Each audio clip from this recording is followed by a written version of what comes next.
The government on Sunday held an interdenominational church Thanksgiving service. And let's recall that the president declared a state of emergency on Tuesday, March the 18th, 2025, in response to rising political tension and the alleged attack on oil pipelines by suspected militants in the state. The president suspended the governor, Siminalayi Fubara, his deputy, Professor Ngozi Odu, and the state House of Assembly members for 6 months. He then appointed former Chief of Naval Staff, Ibok Ete-Ibas, as the state administrator. To do justice first to this topic this morning, we have a political analyst, Mr. Adesumbo Adejoko. Thank you very much, Mr. Adesumbo. It's always a pleasure to have you. Thank you for having me. Good morning, our viewers.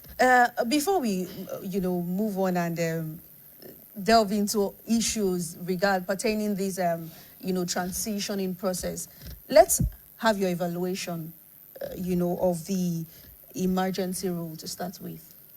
Well, the declaration of March 18th came to many as a surprise, and especially at this time that we thought that we are done with the era of dictatorship. And going by the manner at which it was declared, suspension of the governor was the main thing that actually raised most eyebrows immediately after the declaration. And after that, people went to court, people protested and all that. But the administration kept it, the sole administrator kept his cool, was going about the assignments as dictated to him by the president. And 6 months is over. He's going to be handing over on Thursday. What we don't know is how the event would actually take place. Somebody was asking me, will the governor take another oath? I said no. He will simply resume, and maybe we'll make a statewide broadcast to his people, and of course let them know what he has in plan in the remaining period of his tenure. Okay, so before we talk about, what is expected of the governor when he eventually assumes office, that's if he will, because we really don't know what's going to unfold in the coming days, but of course it's expected that he will. Let's have your own personal assessment of the administrator during the period of the 6-month tenure. The main thing that we could call his achievement was the local government's election. He was able to do that and have the local government at the local level. The election went smoothly against all odds. We thought that the politicians would want to take advantage of that to foment trouble, but that didn't happen. And of course, more than one political parties participate in the election. And of course, the result too, whether or not it was manipulated is another story. But the fact that we didn't have what is it called now? A1 parallel, some people will say, having one party taking all the slot, at least, is still a mix of two parties, even though there are more than two parties that contested in the election. That would be his major achievement. People expect him to do project and all that, but I don't see how he will be able to start a project and finish within 6 months, especially in the way and manner that projects are being done in Nigeria. So that is the only thing I see that we could attribute to, and the fact that he's able to restore peace in that state. Before his advent, there was so many chaos, and that's one thing that the Rivers people appreciate that he's able to do, and that's why even as yesterday, some people did a rally asking that the peace that they're currently enjoying should be sustained, and the politicians should not come and start another round of trouble. But there were people who were against. There were agitations when the emergency rule was declared, when the sole administrator was installed, and people were solely against it. So are you really sure the people are in support, and are you sure there is relative peace in Rivers State as we talk now? Then, I think we had a session here too. Yeah. I wouldn't know if you were the one in the studio. I said what the people of Rivers are actually interested in is to go about their normal life peacefully. They are not interested in who occupies the government house. So that's for the people. Those who were shouting, going to court, they were politicians. And all of them put together, none of them had the Rivers people at heart. They were all were struggling for what they will be losing during the period of emergency. And that's the way our politicians behave. It's them first, then the people after. So that's why the noise was coming or came majorly from politicians, those who felt their job is going to be taken from them and those who even resign on their own, and all those that left were politicians.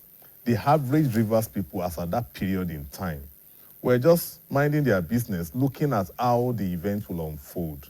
And within a month, they've all settled back and they kind of like the atmosphere they now see. Nobody is afraid that maybe some people would cause trouble at a particular government event, because that was becoming a pattern prior to the declaration of the emergency rules. And then the House of Assembly members too, anytime they gather, so many things happened that led to the declaration. Though we were not really in full support of the suspension of the governor, but whatever is the motive must have been achieved now. The governor himself seems to have been humbled, but he won't have that kind of powers that he had prior to his suspension. Now that he's going to come back, whether or not he's coming back, I am sure he's coming back because of the way all the agreements that have been signed secretly and openly shows that he's going to come back. And it was not the only one. Even the House of Assembly members too are tired of sitting down and doing nothing. Don't forget we're in a democracy, and these are the elected people, so they should be allowed to fulfill the mandate given to them. You've talked about the issue of security and how the sole administrator was able to contain the security issues, that emanated from the opera during the old crises. But let's look at governance now. Apart from the local government election it was able to conduct, what other thing do you think the sole administrator should have put in place during his 6-month tenure? And considering the fact that 6 months really might not be enough to do much, but what other things would you have expected, or would the people have expected to see him do? Well, as I said, people had their expectation. But as an administrator, he focused on trying to restructure the government's paraphernalia in the states. And to a large extent, he's able to achieve that. You understand? And that's what he focused on. For projects, he couldn't do much. He had to settle the budget with the National Assembly in the absence of the State Assembly. And of course, that went back and forth, and even raised his own agitation that why will a sole administrator be presenting budgets? What happened to the first one that had been presented, And don't forget that the court had ruled against that how would a governor be comfortable giving a 4-member House of Assembly budget to pass, and they too, within 24 hours, said they have done justice to that. So he had all that to really clean up. And so when the budget was given, more of the content, of course, you can't rule out the issue of corruption. It too would have taken advantage of the opportunity to amass certain things. Rivers is a very wealthy state, and whoever is governing there, even for one day, would not come out of the office with empty pockets. So these are things that would go in the background. But his focus was to maybe restructure the architecture of the state, and to a large extent, he's been able to do that. That's why I said the only achievement I will attribute is the local government election. And that's why we couldn't see anything. If, as an administrator, he's more or less the governor of the state for that 6-month period. We didn't see him commission projects in the fair manner that those at the helms of affairs in states would do. So he didn't do all of that. If he had done something in secret, who would know? At least press people will be there. So all these things were not there because that was not his focus. His focus was to restructure the states, make sure that all those who are agitating are calm, and of course the system that has not been running before will now be running, and he's been able to do that. All right, we have a commercial break, and when we return, we'll still talk more on the local government election that was held in Rivers State. Please stay with us. We'll be right back. Rò ó jinlẹ̀, àwọn oúnjẹ mèremère tó lè fa àwọn èròjà yìí ṣe. Ó ti ná owó rẹpẹtẹ, ṣùgbọ́n kò sí àrídájú oúnjẹ aládùn. Yíyan kúrò ìsebẹ̀ tí kò tọ́ lè bá oúnjẹ, owó àti ìdánilójú rẹ̀ jẹ́. fún oúnjẹ aládùn má ṣiyèméjì yan góòlù.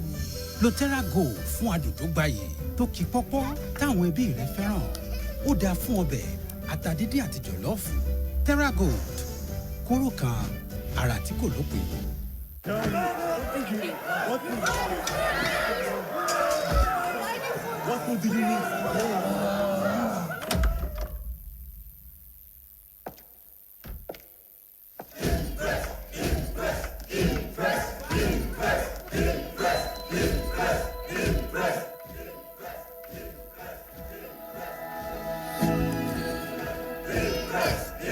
Guys, food is ready.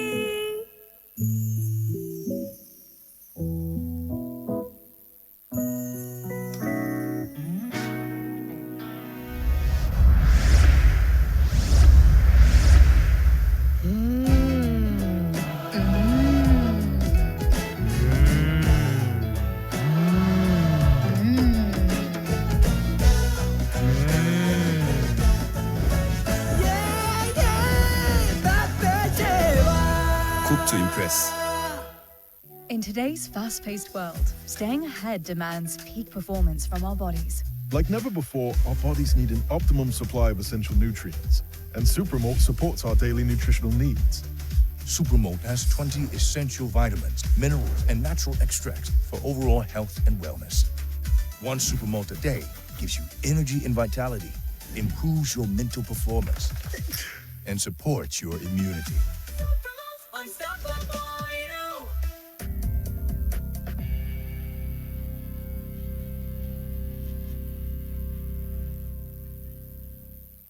All right, thank you very much for staying with us. Mr. Badejoko, still talking about the local government election held in. We know there was a lot of issue also regarding the local government election when it was being held, and people rose up, and said the sole administrator didn't have, any right to conduct such election. But eventually, we saw the outcome of the election. Now, looking at the transitioning now, when Fubara gets back, takes back power, are those local government chairmen, would they still be there? Or he is going to conduct his own, so these are issues we also would want to be talking about now. Are they going to be there, or is going to conduct his own local government election? Fubara is going back to serve as the Senate.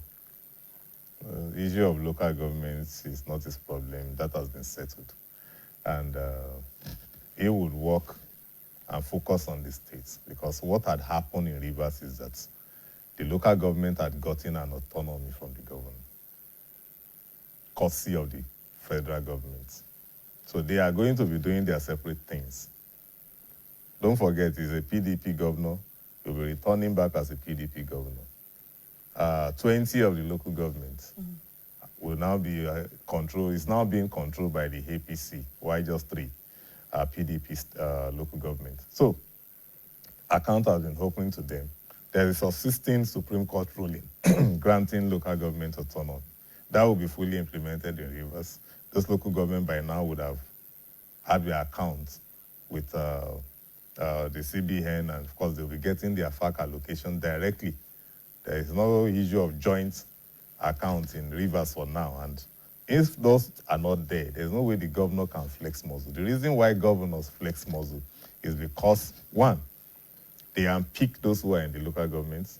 There's this issue of joint accounts. The constituency gave the state government supervisory or administrative rule over the local government. All that had been rearranged in Rivers as we speak. So that's why I said his governor is just going back there to serve out his tenure. So, and there are lessons to be learned, but we'll see how they would now work independently at their respective level of government to now pick out the real message that will serve as an example for the other states. Because if you move around this country, I told you on Thursday I was in Ado-Ekiti, Saturday I was in Ogun State, and I can tell you authoritatively that in most of our states, community rules are nothing to write home about. And these are responsibilities of the local governments. And they cannot do much if the governors will not allow them to do that. Because the allocation comes still in their hands. Even despite the ruling, it's still not being implemented. You understand? when the local government will still speak, And this is they not will be talking about afraid. Rivers State alone now. No, I'm generalizing. I'm just saying what the Rivers example is going to give us should be a lesson for other states, that we can't just continue to sustain this aberration, because we keep complaining about the federal government doing what is not lawful, but we will not talk about the states. And it is wrong for us not to talk about the states. In fact, we should talk more about the states because they are closer. And all of us should be interested in local governments being set free from the bondage that the governors have kept them. So if you look at Nigeria's democracy from 1999, you will observe, those of us who had been observing the system, the era where local government achieved the best was between 1999 and 2002. Those elections, their own election was conducted by INEC. State Independent Electoral Commission or Committee has not been set up by any state as at the time they were serving. And they were working independently. Every man was for himself. But today, every local government would only do what the governor approves for them to do. And most often, it is always not in line with the core needs of the people of that local government. It should stop because it is wrong. So, for Rivers, we will see the normal thing happening, whether or not the process that brought about that normality is correct. But the fact will remain that the local government in Rivers would be independent of the governor's dictates, and he will be leaving them in office. The law gives them 3 years. They just started this month, meaning that they will be in office till 2028. The governor must leave office by May 29, 2027. So they are going to be he's going to be leaving them in office. So there's no way all he needs to do now is to create a legacy for himself at the state level by focusing on the contract he had awarded prior to the suspension, how those ones will be fully completed. And if there is time to do other things, because I doubt if he will get it, he can't even win the second time if he contests. What gives you the assurance? Because the local government is where mobilization of votes is done. And he's not going to be in control of the local government. And you think he cannot have that synergy with the local government chairman? Fubara, I know, is not that he's not a politician of that class. He has demonstrated that he's a novice in politics. And that's why he could have this kind of problem. We've had picked successors like he was done that did not have problem with their predecessors. So, because those ones understand politics and how it's work, and those that even had problem with their predecessors, because they understand politics, they were able to beat their predecessors to their game. You understand? But after their tenure, they too had issues. You understand? We have the likes of Obaseki, for instance, who was single-handedly sponsored and, of course, supported by Oshiomhole. But what happened? Within 2 years, they started fighting. And but don't you think, at the end of the day, I mean, this still talks to the case of the matter of godfatherism. When you're no longer there and you do not want those that are there to, rule independently, should we also not start looking at this issue that is gradually becoming a menace in our society today, especially our political society? The issue of godfatherism, I think I've said it here, we've talked about it here, is a global thing. It's just that the nomenclature is what is different from system to system or from clime to clime. It's mentorship. You can't drop from the moon into politics. You can't drop from the moon into political office. Some people would help you. And those who have helped you have known the way via their own experience and the exposure that they have had. So you would ride on their pedestal to the office.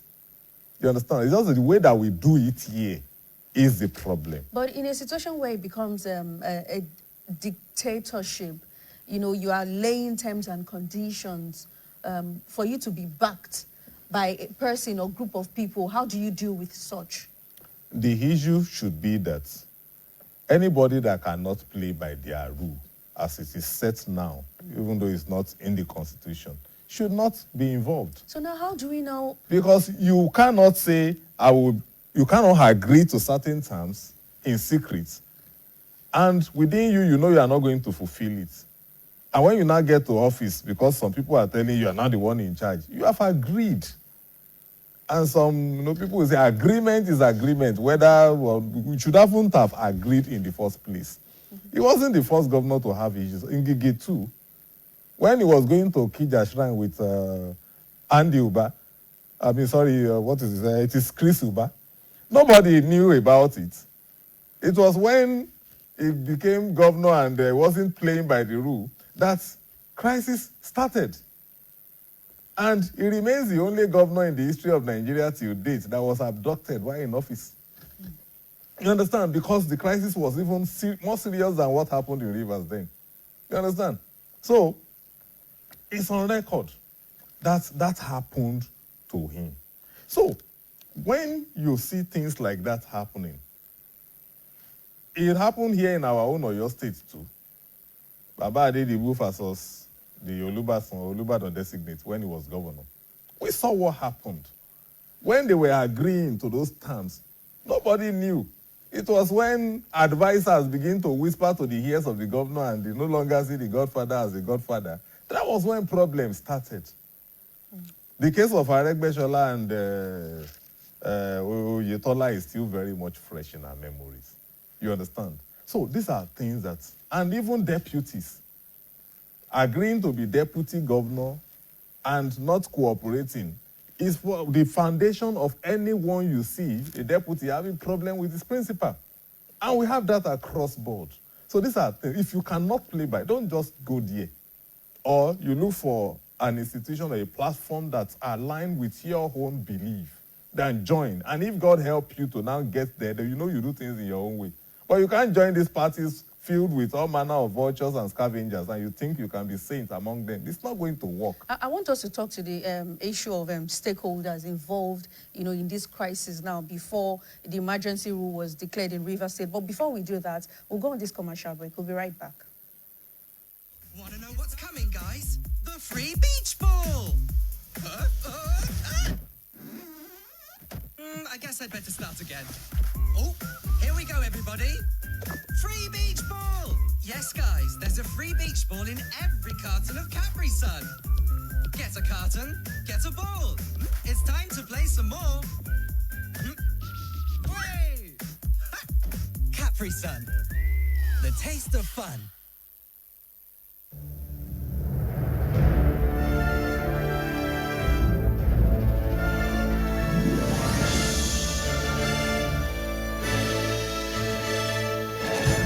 Terra Cube is available in beef, chicken, jollof, and shrimp flavors at attractive prices of 100, 200, 500 naira, along with Saver and Super Saver packs. Terra Cube, unwrap joy, unleash taste.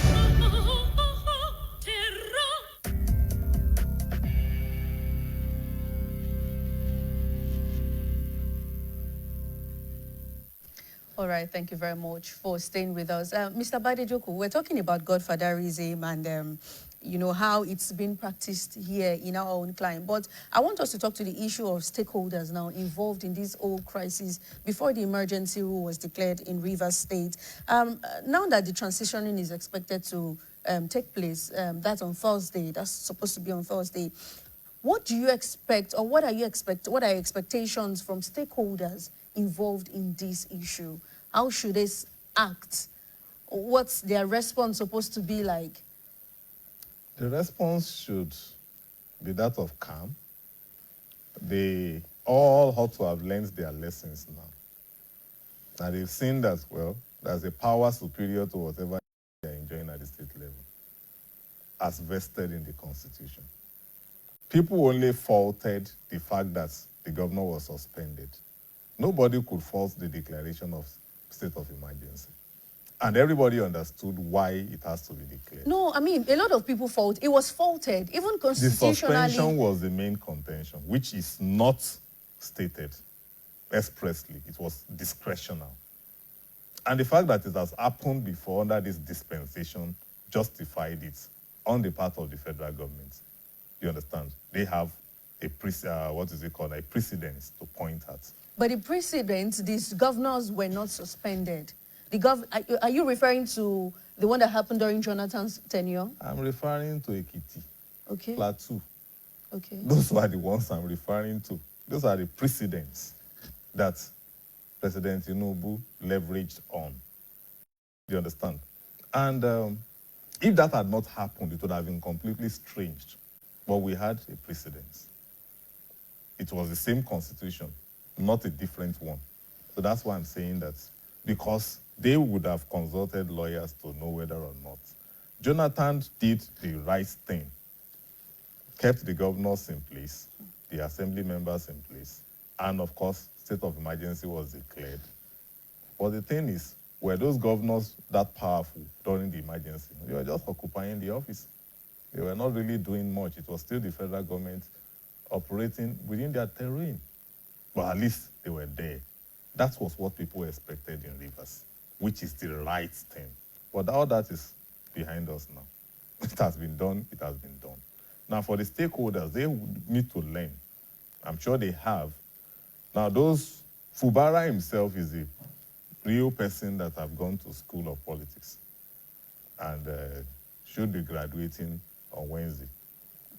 And his certificates would now prove whether or not he has learned much, because you can't win a war with borrowed soldiers. It's a standing rule, principle in politics. He had no army of his own, and he went to war. You can't come back with victory, because if you borrow soldier, you are paying them. If the next day somebody will pay higher than you are paid, they will abandon you on the battlefield. And that was why he was left alone. Do you understand? The first 2 months of the emergency, all manner of people were supporting the governor. But the last 3 months, he was alone. Do you understand? And it shows that those people were not even ready to stake their life for him. Otherwise, they would have remained on the streets and not allowed the sole administrator to do anything. But they all went back. You understand? Even one of the vocal person was the first to greet the administrator in his house. That tells you that people are only interested in their pockets. And Fubara as a person would now be cautious of who he brings around him, so that he will serve out his tenure. And I said his focus should be on what will I do to put my name on record that, okay, it is during Fubara's tenure that would erase the memory of the suspension in the minds of the people, and that is what they will be remembering. That's what a wise person, a wise Fubara would do when he returns to office. And that's what I expect from him. I don't see any other stakeholder apart from Wike and the assembly members, especially the Speaker, Amewule. So these are people. Now, Amewule should forget the fact that they had issues. They should bury the ashes. I'm sure they've all signed to do that. The agreement will not be open to us, but I'm sure there had been an agreement that will be written, that will be flashed against them. He should just focus. For now, they only need to make law, legislate for the states. And one of the things Fubara can do is to rebuild the House of Assembly complex that he demolished. He can do that within the remainder of the year.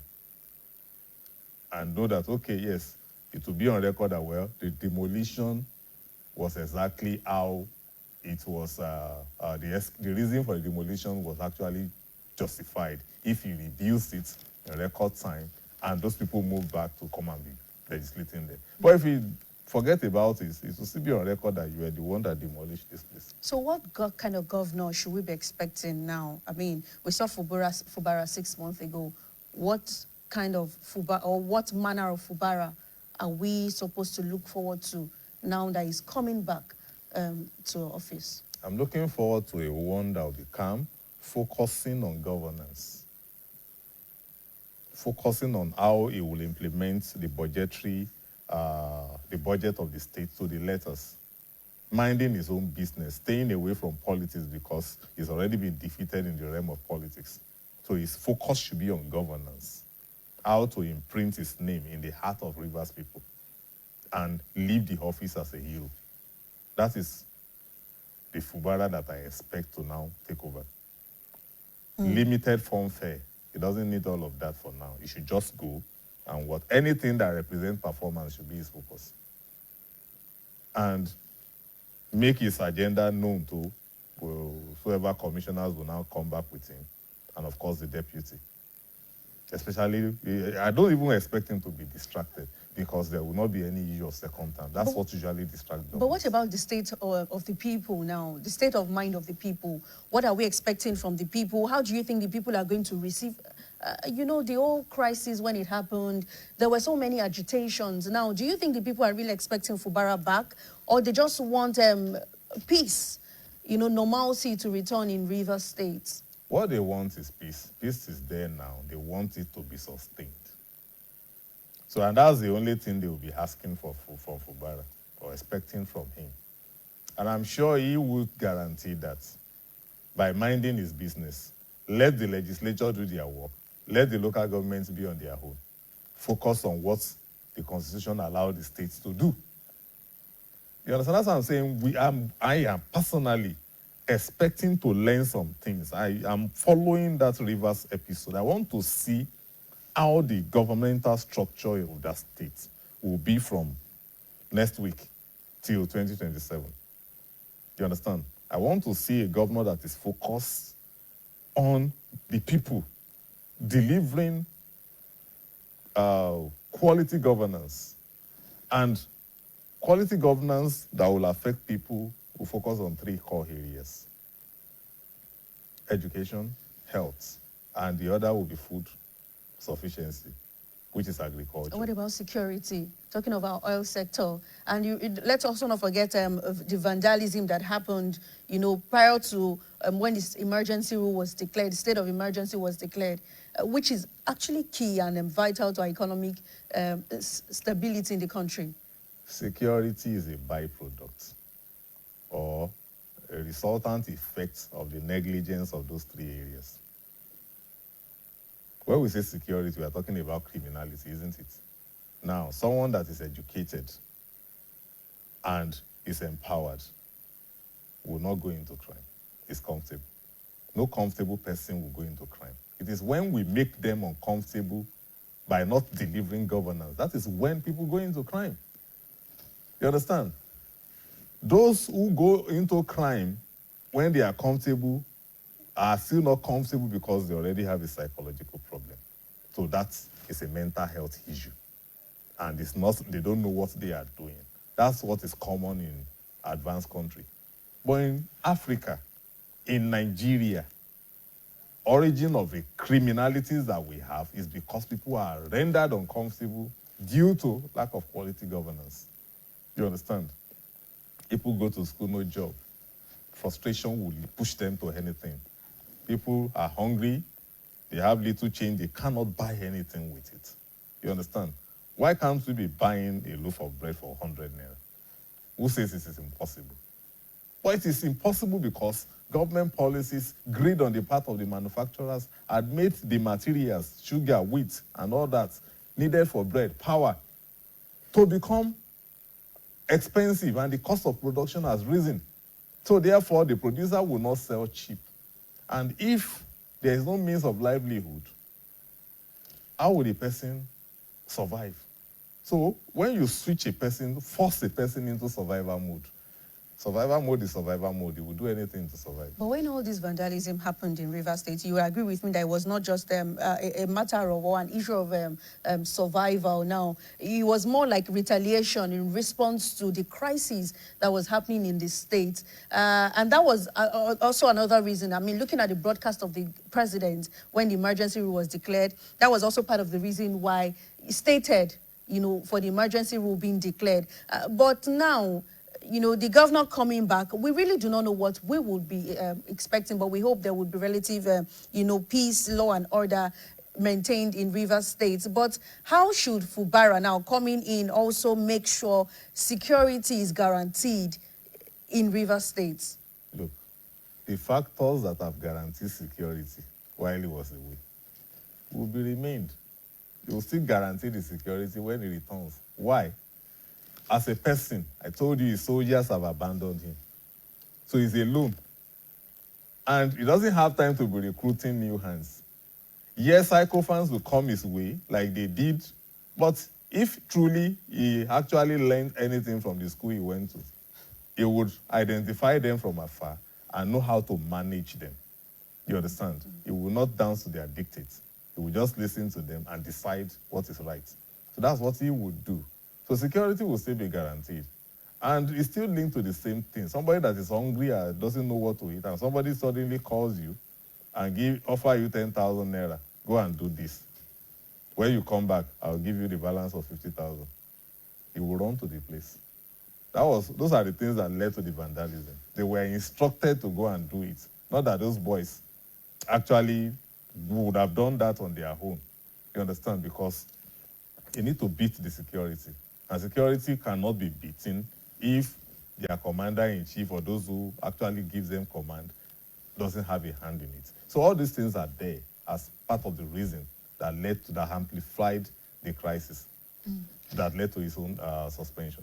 Now, let's look at our political parties now in Nigeria, the structure, their ideologies, and, virtually all political parties now are having crises. But when this issue of Wike and Fubara happened, how come, we know PDP also went to court, contested the suspension of the governor, but eventually nothing was heard. Are we going to say the party was complicit, to the old decision that was made? How come the party was also not up to the task to sort out this challenge, this crisis? Well, unfortunately for Fubara, the crisis met the PDP internal crisis on ground. So they had no time for what was happening in Rivers. And when some individual stakeholders within the party were asking for intervention, they turned to the president. And when the president will intervene, he intervened to his own advantage. And they now started kicking. And it was their kicking that now made the whole thing to escalate to the level of the violence that it was before emergency was finally Before declared. moving on to the political party crisis, we have a commercial break. We'll be right back.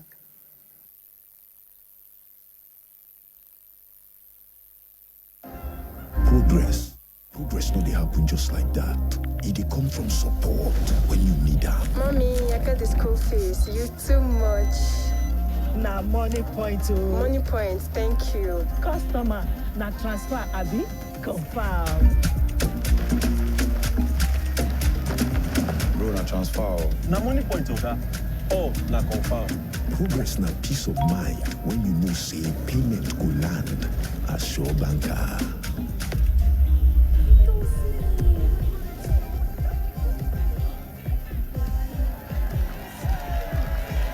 Progress na small win where they carry person go far.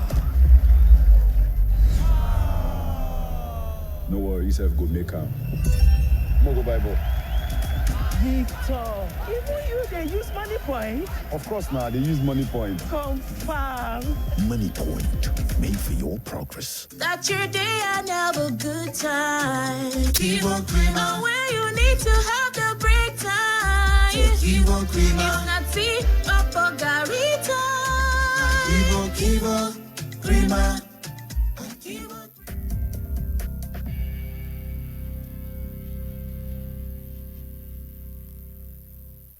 All right, thank you very much for staying with us. Mr. Badejoko, we're talking about the political crisis and, how one crisis met another one.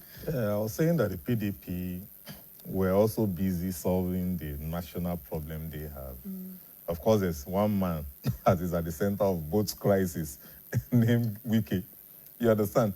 So they were still dealing with the issue of the problem that the G5 governors had caused the party and, of course, how to manage the situation, the issue of the national chairman being suspended and, of course, having an acting person in place and all. So they have their issues. So that's distracted them from intervening. And when they will be calling, people reached out to the president. And the president did it in the way you best understand, to his own advantage. And that was what they now reacted to. And their reaction led to counter-reaction and counter-reaction, and of course, we ended up in an emergency situation. They now went to court. So that's why I've halted their going to court. And no, you should have handled this matter when it was latent. You allowed it to escalate. You are now shouting. If you are the one, will you not do the same thing? Looking at the second coming of Fubara now, what should be his first point of action? I can't read his mind. I can only say what I expect from him. Of course, your expectations. I expect him to give a statewide broadcast. You understand? And of course, in the broadcast, he will announce his readiness to cooperate with the assembly, with the local governments, and of course, solicit for that they are all working for the Rivers people. And they can then make an appeal to those that will be serving, or would have had a list of commissioners tell the assembly member in the same broadcast that maybe the next day or that evening, he will be sending the list of the commissioners back to them, that they should give them quick, consider their screening very quickly, so that they can run the government. And when they all assemble, of course, the state executive meeting should be to present the clear-cut agenda, which is to focus on governance. That is what I expect of him. He has been beaten in politics. He needs to just look for a way to just excuse himself, bowing house honorably, but in between, leaving a lasting legacy to his name that he will always fall back on. And what should be the take-home, from this whole issue that have emanated from Rivers State? Looking at the initial crisis, the 6-month break, that's the suspension, and now they're coming back.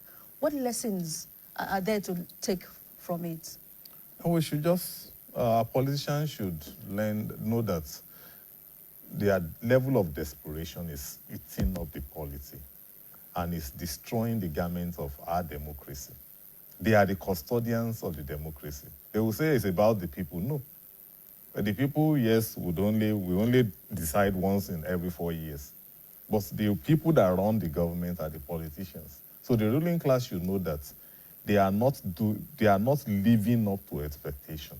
And the likes of Abiola and those who have died in the course of struggle for the democracy will not be honored in their grave with the way, because people will be asking, is it what they fought for? You understand? For instance, people are accused, the president too is guilty. The democracy you fought for, this is not the example we'll expect you to display in office, having been successful to get there. So these are things that Nigerians are expecting, and these are, except they start doing the right thing. The 2027 fever is already in the air. And we are talking politics now, less of governance.